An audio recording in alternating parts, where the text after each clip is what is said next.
to another exciting episode of the $1 Million Peddlers. I'm Paperboy. I'm Mr. Magazine. Mr. Magazine was given a stream of consciousness just before I hit the record button, and it was driving me insane, so I hit it and figured we'll figure out what we're talking about as time goes on. Fun. Anything's better than listening to him talk. Let me tell you, I don't know if you've ever been around somebody who just rambles and rambles and rambles awful. and talks and just don't know what they're talking about. Just, you can't get a word in edgewise. I don't know anyone like that. Yeah, right? It makes you want to like poke your ear out with a pen or something.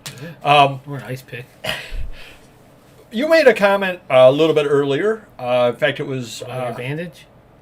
Was it that comment you were going into or no? It was not. I'm channeling my inner Nelly. Okay.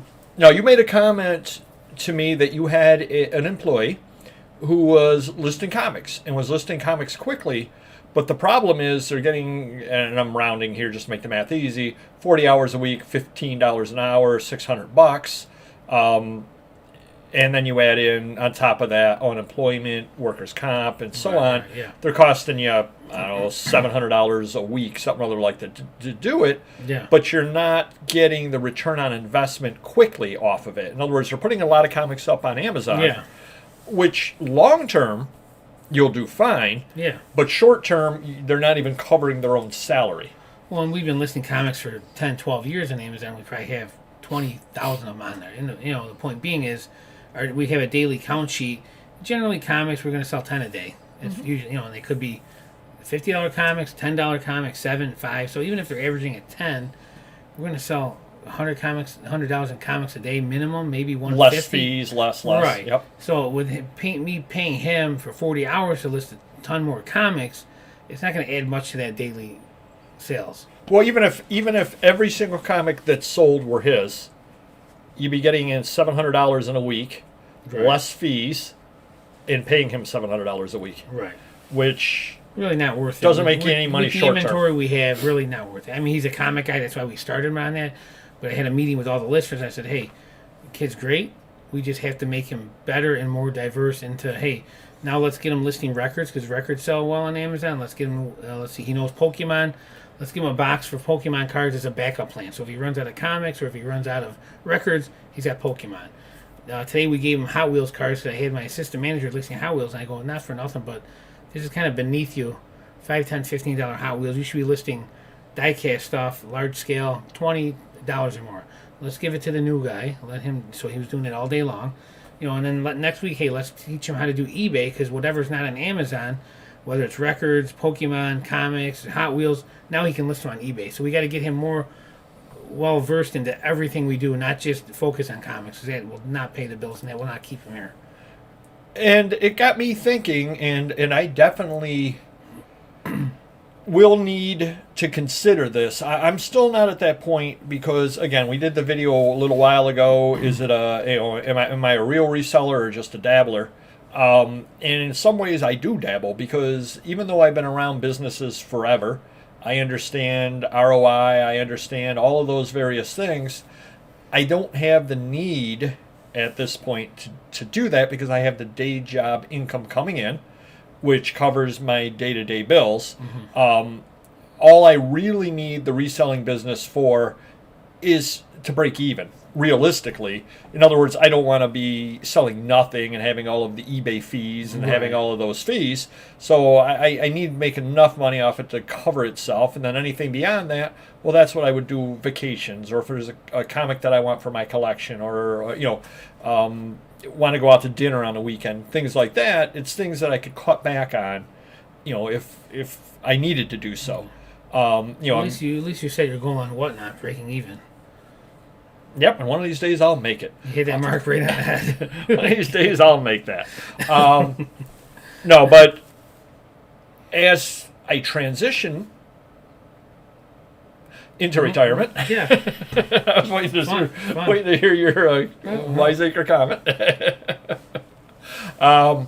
Into retirement, I have to treat it a lot more like a business, and that's where I need to stop and I need to look at the return on investment.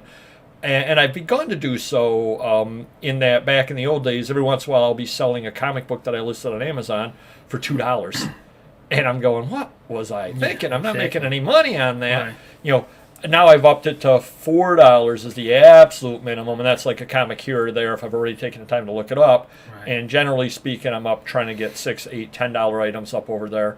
I'll still list some cheaper things over on Biblio because it lists very quickly on that, and there's no fees to there's fees if something sells, but there's no fees to list or anything. Right. But otherwise, I am using Whatnot to move some stuff out, volumes of stuff out.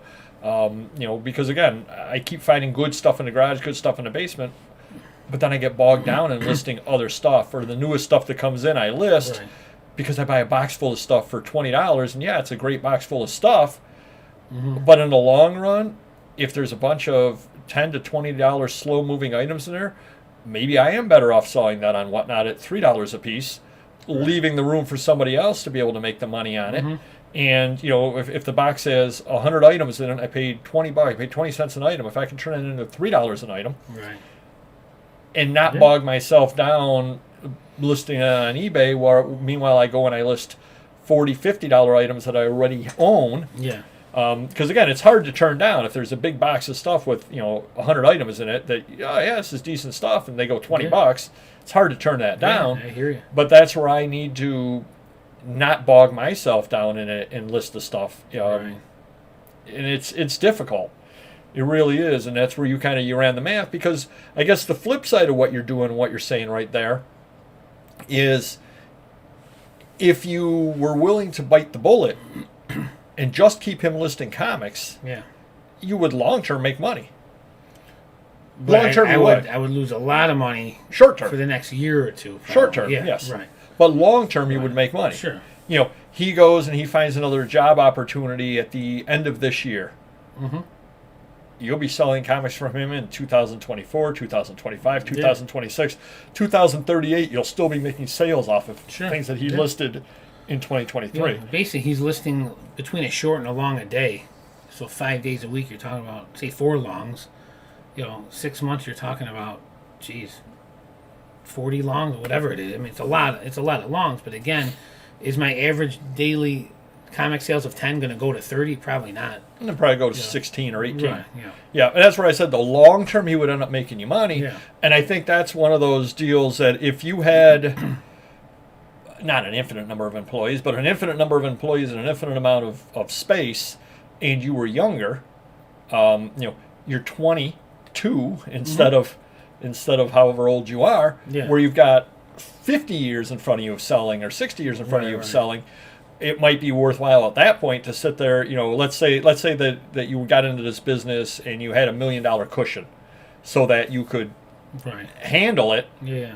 Hire as many people as you can to list as much stuff as you can, just to be building up the inventory, and you're not really worried about whether you're making money today. Yeah. Because you will be down the road. Right. So that's another thing to think about. I think we all kind of do that. We all kind of build up our inventories in the first few years. We don't necessarily make that much money. The problem is, after you've been doing it 15 years and you're not making very much money, then there's an issue. Then there's an issue. But hopefully that little conversation there got you thinking a little bit about your own business. And I guess it really comes down to Mr. Magazine has to look at the value of the time of his employee, and he notices it a lot more because that's money out of his pocket. A lot of times we don't notice the value of our own time, and that's where you have to sit down and you have to say, what's my time worth, and is it worth my time? These postcards are great. I picked up this whole pile of postcards, and I can list them quickly, but they only go for $8 a piece. Right. Is it worth my time doing that, or am I better off listing $50 to $80 items? Right. That's where you have to make the call yourself. It might not be such a bad idea with postcards because they're so small and they are quick to list, especially if you have them organized so that, hey, I'm listing everything from Bucks County, Pennsylvania right now. That's easy enough to list.